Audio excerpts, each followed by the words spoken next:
जय जगन्नाथ फ्रेंड मैंने आज मु बनाऊँगी अरुआ डालमा। चलते देखिए केमी मुझे बनाऊँगी मैंने देखिपे अरुआ भात फुटिला। तो आज मो हजबैंड ना वीडियो करने तो मुझे वीडियो बनाऊँगी।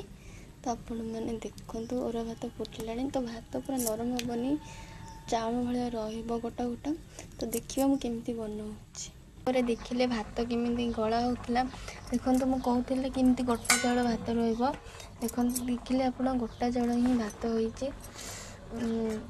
एमती भात हम गोटा चाउल भात मान अरुआ एमती ही भात हो। तो डाली आमर फुटिला डालमा हम डालमारे सब परिवा पकईकि माने सीझीगले आपको बघरा हम। तो देखिए मुझे कौन बघारुची कहे आपण मैंने। फाइनाली आम डालमा रेडी मुझे बघारी बघारा भिडियो आनी पारे। तो देखो डालमा